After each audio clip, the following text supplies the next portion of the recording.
Bienvenue dans notre nouvelle vidéo. On vient de quitter Oman, on est de retour aux Émirats Arabes Unis et vu qu'on nous l'a demandé plein de fois, on va vous faire un petit 4x4 tour. À la fin de la vidéo, on va vous expliquer aussi nos plans pour la suite et durant la vidéo, on va vous expliquer pourquoi on va tout changer durant les prochains mois.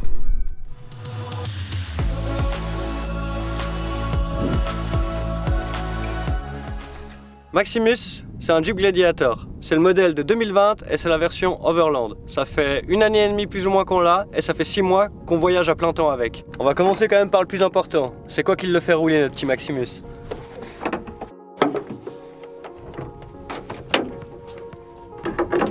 À l'intérieur, c'est le moteur essence. C'est le Pentastar 3,6 litres. Il a environ 285 chevaux d'origine. C'est le même moteur que vous avez retrouvé sur les Jeep Wrangler. Ça fait un moment que ce moteur il existe. Avant 2013, c'était vraiment pas un moteur fiable. Il y avait des problèmes de culasse. Du coup, si vous trouvez des Wrangler avant 2013, faut surtout pas les acheter. Maintenant, le problème il est réglé. Il y a une garantie d'usine jusqu'à 200 000 km. Et les dernières versions, comme celle qu'il y a dans notre Gladiator, c'est parmi les 10 moteurs les plus fiables du marché. Le seul truc qui a été modifié dans toute la baie moteur, c'est le système électrique. Les batteries d'origine, elles n'étaient pas top. Il faut savoir que le Gladiator il vient avec 2 batteries de base. Tu as la batterie principale et la batterie auxiliaire qui est une toute petite batterie qui est tout au fond du moteur. Là on est passé sur des Optima, donc il y a la rouge pour tout ce qui est starting, enfin l'allumage de ton moteur, et la jaune où on branche le frigo, les lumières et tout ce qu'on a besoin. Du coup on a une sortie électrique qui est ici pour ce qui est frigo, mais aussi on a une sortie USB quand on branche nos portables. Et du coup là on a une autre sortie électrique. Du coup c'est branché sur la batterie auxiliaire et depuis la batterie auxiliaire on arrive sur un transformateur qui passe en courant alternatif. Le courant alternatif on l'utilise pour charger le coflow et c'est complètement débile. C'est une perte de courant, c'est une perte d'efficacité pour rien du tout. Du coup le système on va complètement le repenser, on va modifier ça les prochains mois, mais juste avec un DC-DC chargeur qu'on branche sur l'alternateur, en fait on pourrait charger notre EcoFlow, brancher les ordinateurs portables sur l'EcoFlow et arrêter de s'embêter à sortir du courant alternatif parce que là on perd de l'électricité pour rien. Pour les pneus, on a mis des Cooper ST Pro. Elles font légèrement moins que 35 pouces, c'est des 315/70 R17. Du coup on a une petite jante de 17 pouces sur des pneus qui sont plus ou moins à 35,5 pouces. C'est des STT Pro de chez Cooper, donc ça nous permet vraiment d'aller partout, que si vous avez regardé les vidéos. On a préféré mettre des modes terrain que des all-terrain parce qu'on passe quand même beaucoup plus de temps hors piste et sur les pistes que sur la route. Si vous faites majoritairement de la route et puis que le soir vous allez chercher un campement hors piste, ça sert à rien d'avoir des modes terrain, autant mettre des all-terrain. Mais vu que nous, notre kiff c'est d'aller sur les chemins les plus pourris et de trouver des campements qui sont vraiment loin de tout, on a préféré de mettre des modes terrain, comme ça on est tranquille. Vous allez sûrement nous demander pourquoi on a mis des 35 pouces. C'est vrai que la plupart des endroits qu'on aurait pu faire, je pense qu'en 33 pouces ça passait. Mais vraiment avec les 35 pouces, on augmente beaucoup la garde au sol. C'est vraiment le seul moyen d'augmenter notre garde au sol, ça va être de mettre des pneus plus gros. Parce que oui, le kit de Reos, il va augmenter ton angle de franchissement avant et arrière, mais ça va rien changer, ça va juste lever tout ce qui est en dessus l'essieu.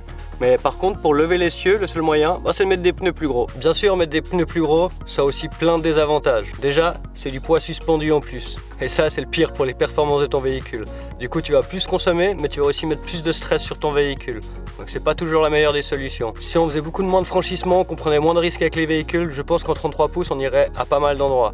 Mais vu que l'empattement du véhicule, il est super long, et franchement, les 35, ça te change la vie. Pour les jantes, après l'Arabie Saoudite, on est passé sur des Black Rhino, parce que les anciennes jantes qu'on avait avant, on les a pliées. À force de trop faire de hors-piste, trop de cailloux, elles n'ont pas tenu le choc. Du coup, on s'est dit qu'on voulait plus avoir ce problème. Donc on a pris des jantes de chez Black Rhino qui sont forgées, et en plus de ça, on a des jantes qui sont totalement vissées, ce qu'ils appellent des Beadslock. Tu vas te demander à quoi ça sert. Mais en fait, les Beadslock, c'est par exemple là, on est dans le sable, on va pouvoir descendre à une pression qui est super basse, donc 0,5 bar tranquillement.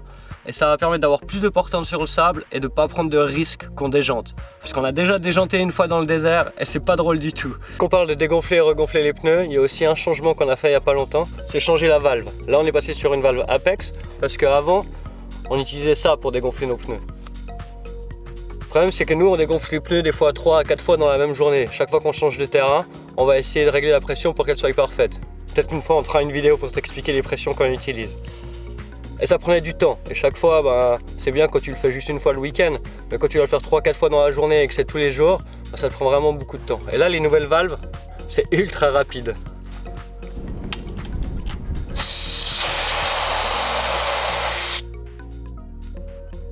c'est ultra rapide. Ça nous fait gagner tellement de temps pour dégonfler les pneus. C'était vraiment quelque chose qui nous a changé la vie. Du coup, quand on dégonflait avant, on utilisait cet outil et on avait le capteur de pression dessus. Mais là, on n'utilise plus et du coup, on utilise le capteur de pression électronique. Dans chaque pneu, il y a un capteur de pression et ça nous permet de voir combien on est de pression dans chaque pneu. Quand même que ce soit des fois utile d'avoir une voiture récente, puis c'est pas que des problèmes. Pour regonfler les pneus, je pense que cette pièce d'équipement c'est la plus importante sur n'importe quel 4x4. Comme je t'ai dit, tu passes ta journée à gonfler et à redégonfler les pneus. Du coup, on a un compresseur qui est sous le siège. C'est un compresseur de chez ARB avec 2 pistons à l'intérieur, parce qu'un piston ça joue pas.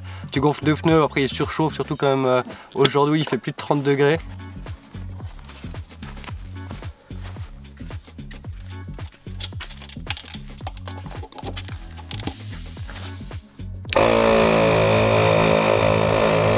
Au niveau des kits de Reos et puis de la suspension. Du coup on a un kit de Reos de 2 pouces et des suspensions Fox. C'est les Fox 1.0, les Fox basiques. On les a installés tous chez le garage officiel de Jeep parce que ça nous permet directement en fait de garder les garanties, pas d'avoir de problème. Ça va aussi peut-être changer, pas le kit de Reos mais on va sûrement changer les suspensions pour mettre avec un bypass, c'est-à-dire un réservoir où tu vas pouvoir régler tes suspensions. Au niveau de la roue de secours, si certains ont vu les anciennes vidéos, avant on l'avait dans le pick-up. Maintenant on l'a remise dessous parce qu'on a modifié le pot d'échappement, ça nous permet d'avoir une 35 pouces sous la voiture. Parce que oui, d'origine, le Gladiator, il vient pas avec des 35 pouces. Je crois qu'il vient avec des 31, et si tu as la version Rubicon, il vient avec des 33. Et là, on a aussi juste une petite pièce qu'on a modifiée et qu'on a ressoudée. C'est parce que ça, c'est un des points faibles du châssis. C'est quelque chose qui peut facilement péter quand tu fais de l'articulation avec ton 4x4. Et du coup, ça a été renforcé et ressoudé. On a aussi rajouté un marchoir, un marcheur, on dit comment? En pose-pied? En lever le pied? Ouais. Je sais pas. Ok, on a aussi juste ajouté une petite marche. Ça protège des cailloux et puis surtout ça permet de monter dans le 4x4 parce qu'il est quand même un peu haut. Du coup, c'est plus simple de monter en t'appuyant un peu dessus. À l'intérieur, on n'a pas modifié grand chose. Il y a juste quelque chose pour tenir le natel et fixer la GoPro. Après, on a les vitesses courtes, les vitesses longues. Et oui, c'est une boîte séquentielle 8 vitesses et on la met souvent en manuel pour faire du hors-piste. De bord, on n'utilise pas grand chose à part les jauges. C'est assez important quand on est en off-road, c'est quand même vachement pratique de voir si tout d'un coup t'as pas un problème de refroidissement. Et surtout quand on arrive pour le camping, c'est quand même vachement pratique d'avoir le pitch and roll. Parce que ça, tu sais si t'es vraiment à plat, si tu dois y mettre un petit caillou ou si tu vas bien dormir. Sur l'arrière, on a fixé un jerrycan de 20 litres. Et certaines fois, dans les expéditions qu'on a fait en Arabie Saoudite, on se retrouvait encore avec 2 jerrycans, c'était un bordel. Du coup, ça va être changé. On est en train de galérer à trouver, mais on cherche un réservoir auxiliaire à mettre sous la voiture. Le réservoir de base, il fait un peu plus de 80 litres, je crois 82 ou 84 litres. Et on va essayer de trouver un autre réservoir qui fait 70 litres, 70 litres comme on dit par chez nous. Vu qu'on est souvent tout seul, qu'on est rarement dans des convois, et quand même ça nous arrive de nous planter, bah, le seul moyen de sortir, c'est les plaques. Elles sont pas là pour faire joli, on les a souvent utilisées. Comme le compresseur, ça vient de chez ARB, c'est des Trade Pro. Elles sont vachement bien, franchement, avec les petites tételles là-dessus, là, ça nous sort de n'importe quelle situation.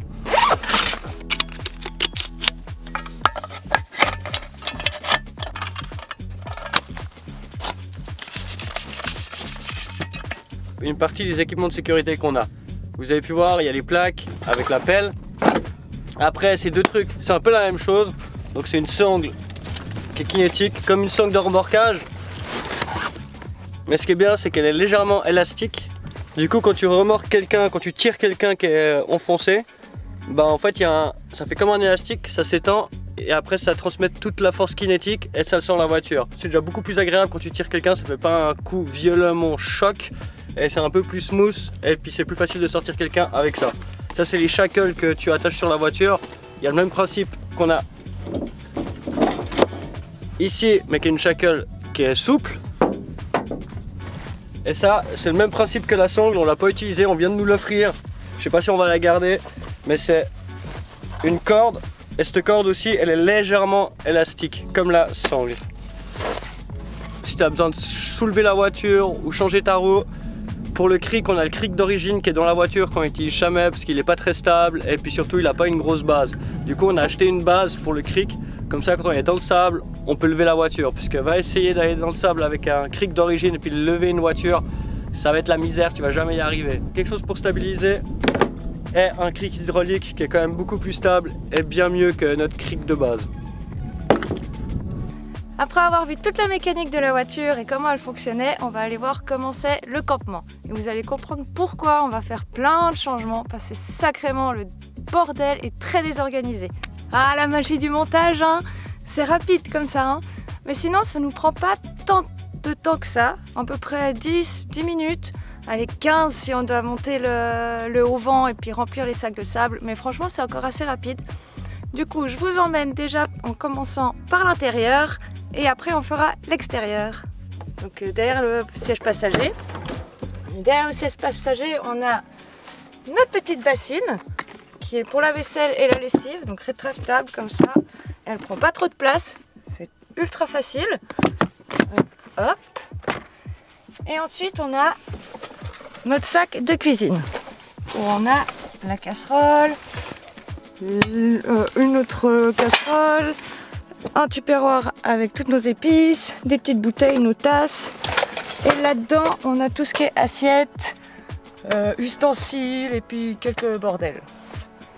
Ensuite, on a ici, on met notre trousse de secours et notre trousse avec nos produits de beauté et tout pour se laver. Donc franchement ultra cool parce que ça se déplie et on peut tout ranger en un. Ultra pratique et ça se range ultra facilement. Et là derrière on a encore un carton à bordel, donc un carton avec les outils, les sacs poubelles, enfin tout ce qui est arrangeable et que on jette dedans.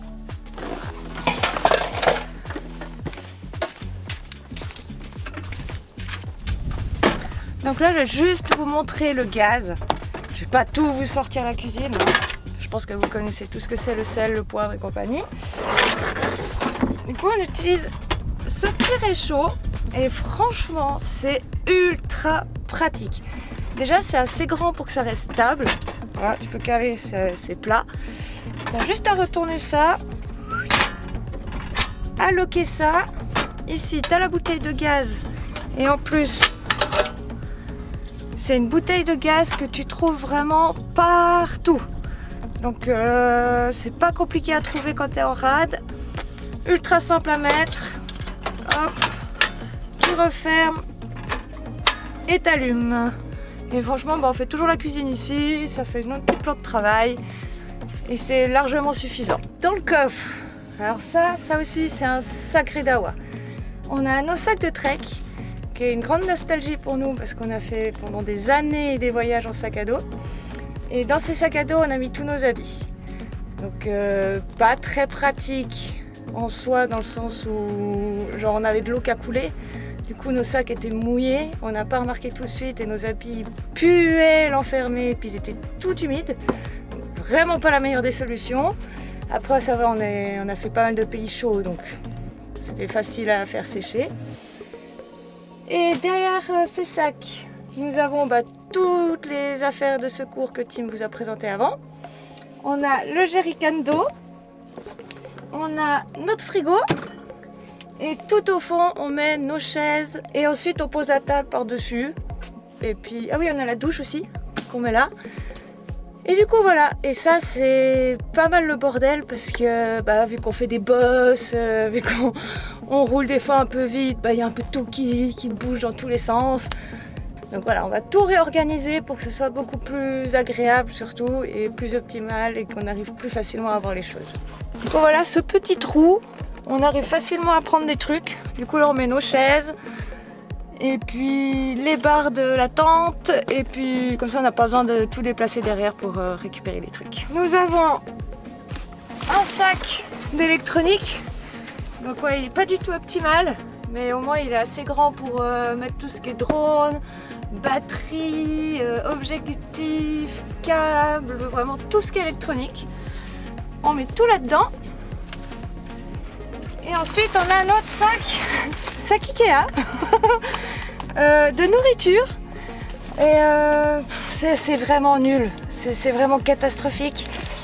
On a des tupperwares où on met tout ce qui est côté pâtes, après on met tout ce qui est boîte de conserve, sauce tomate et tout. On met aussi nos petites sauces, on met le gaz. Et franchement ça c'est vraiment pas du tout optimal. Donc on va vraiment prendre des rangements pour pouvoir vraiment ranger ça proprement, où on peut trouver facilement, parce que là on trouve absolument pas facilement. En plus les tupperwares ils sont vraiment pas pratiques. On n'a pas fait du tout un bon choix. Mais bon, pour l'instant on s'est débrouillé comme ça va. Mais on va vraiment réfléchir autrement pour la suite. Et là ici nous avons le panneau solaire qu'on coince derrière, qui est facile à ranger ça par contre. Du coup voilà pour l'arrière, donc c'est pour ça que des fois dans nos vidéos vous voyez un bordel monstrueux derrière nous. Parce qu'au début c'est bien rangé et après bah voilà, tu jettes un truc, un t-shirt, un machin et ça devient un gros bordel. Pour éviter tout ce bordel, on va enlever 2 sièges, juste garder un seul derrière, bah, il est où? Derrière moi, derrière le passager. Parce que dans les futurs voyages on va peut-être devoir prendre des gens de l'armée avec nous, donc on va quand même garder un siège. Et on va enlever 2 autres sièges où là on va vraiment faire quelque chose de très plat. On va essayer de caler le frigo ici et puis de mettre plein de rangements. On va pouvoir mettre nos habits ou des affaires, on ne sait pas encore trop comment on va organiser ça. Mais en tout cas on va enlever des sièges pour que ça soit beaucoup plus optimal. Et là on a le haut-vent. Alors ça nous prend un tout petit moment de le mettre. On l'a pas acheté, on l'a pas acheté cher parce qu'on a pris ça d'occasion. En fait on a pris un maximum d'occasion pour partir avec le minimum et pas dépenser trop d'argent sans savoir vraiment ce qu'on a besoin et ce qu'on veut. Du coup bah ça, le haut-vent il nous a coûté quoi, à peu près 200 francs, un truc comme ça. Il est accroché ici, on a juste à dézipper et on ouvre les barres, clac clac, on a les petits scratchs, clac clac. Et puis on a des sacs de sable pour le faire tenir. Parce que ça nous est arrivé qu'une fois on n'a pas mis les sacs et que le haut-vent il s'est retourné de l'autre côté de la voiture, ce qui l'a complètement plié. Donc maintenant on a une petite barre, je sais pas si on voit là qu'elle est un peu... Elle est pas très droite, mais c'est toujours fonctionnel. Donc il est très utile, il fait vraiment beaucoup d'ombre, il fait frais à l'intérieur, enfin à l'intérieur, dessous pardon. Il fait assez frais dessous, donc franchement c'était pas un achat, pas un mauvais achat. Par contre le prochain, on va enlever les pieds, hein, c'est fini les auvents à pied. On va prendre un auvent qui s'ouvre à 180, 300 degrés.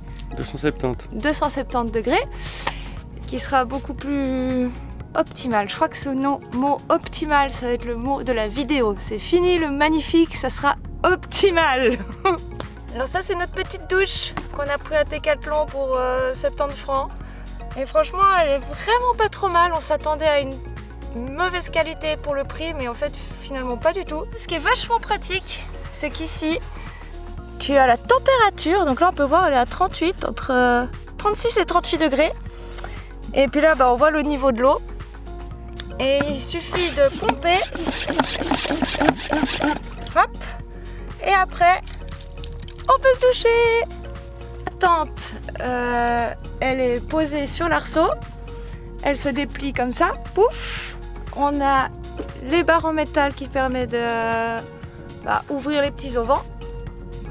Qui est ultra facile à installer. Franchement, faut forcer un petit peu la première fois et après ça rentre tout seul.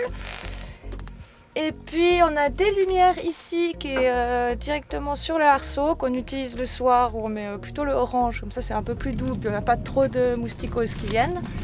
Alors cette tente, elle nous a coûté à peu près 300 francs et franchement elle est super grande. Première fois qu'on l'a ouverte, on a halluciné. On est les deux, on peut être comme ça, franchement c'est super cool. On a sur les côtés, on peut ouvrir. On a les moustiquaires, donc ça nous permet d'avoir l'air qui passe et pas avoir trop chaud. On a aussi ici, mais sauf qu'ici on peut pas mettre de barre à cause du toit de la voiture. Du coup ici c'est toujours fermé. Et puis on a des petites lumières ici que j'ai installées, mais bon on voit pas parce qu'il fait jour.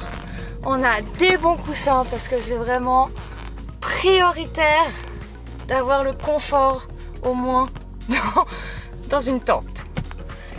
Du coup voilà, pour la tente, c'est très court, très simple. On a un duvet qui garde le frais. Donc ça, je pense qu'on va changer parce que nos futurs pays qu'on va faire, il va pas faire très chaud. Donc je pense qu'on va prendre plutôt des sacs de couchage qui peut faire un grand duvet à deux. Et puis voilà. Comme vous avez pu voir avec le 4x4 Tour, il y a 2-3 trucs à modifier, surtout au niveau de l'aménagement. Donc on a besoin d'avoir des rangements parce que comme on a là, ça va pendant quelques semaines, mais là ça va faire 6 mois et ça commence un peu à nous prendre de la tête de ne pas retrouver les choses, que ce soit avec le bordel, que tu dois toujours ranger. Donc le but, comme elle a dit, c'est d'enlever les sièges à l'arrière, ça va nous faire une partie de rangement. Et aussi la partie arrière du 4x4, la partie pick-up, voilà, elle est complètement ouverte. Donc au niveau sécurité, c'est pas top. Même dans les pays arabes, on n'a pas eu de soucis parce que la criminalité, elle est proche de zéro. Et surtout que là, il y a la poussière qui vient, il y a le bordel, enfin voilà. Je crois qu'on a saturé quand on était à Oman, on a commencé à saturer au niveau du bordel. Du coup, tout ça, ça va être changé. Pour changer tout ça, bien sûr, il nous faut des pièces. Là, on est aux Émirats Arabes Unis. On peut pas avoir toutes les pièces disponibles tout de suite. Du coup, on doit importer pas mal de trucs. Aussi, la partie réservoir auxiliaire, il n'y a qu'une toute petite fabrique en Australie. D'abord ils m'ont dit que ça allait prendre 4 mois, pour finir j'ai pu trouver un fournisseur qui pouvait m'en trouver un d'ici quelques mois. Du coup tout ça on doit attendre. On va quand même garder des surprises pour l'aménagement, mais ceux qui ont vu nos autres vidéos, vous avez une petite idée de qu'est-ce qu'on va installer sur le 4x4. En attendant toutes ces pièces pour embellir notre beau Maximus, on va rentrer en Suisse, on va aller profiter de la famille, des amis, de notre appartement, de notre petit chat. Et parce qu'on va partir quand même assez longtemps pour la suite.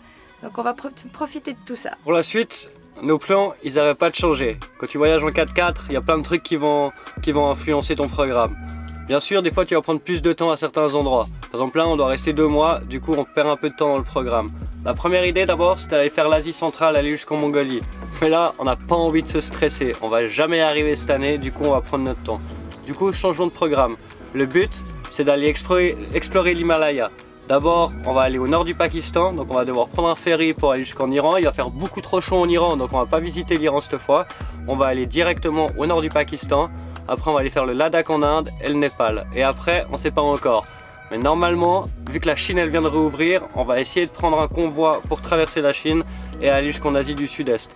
Mais je peux rien te garantir, parce qu'encore une fois, tous les mois, notre idée, elle peut changer. Surtout en fonction des frontières, du Covid, enfin il y a beaucoup de facteurs à prendre en compte. Donc déjà, on va faire ces 3 pays. Mais peut-être ça peut changer entre deux, hein. Mais en tout cas, on part sur cette direction. Il n'y aura pas forcément de vidéos pendant le temps qu'on sera en Suisse. Il y aura une petite pause de quelques semaines. Mais c'est pour mieux nous retrouver après dans des nouveaux pays, des nouvelles choses à voir, des nouveaux petits reportages, plein de nouvelles choses. Et ça vous permettra aussi de nous ressourcer un petit peu et de prendre des forces pour ce beau voyage qui nous attend. Allez, du coup on se retrouve dans quelques semaines. Des bisous! Ciao ciao!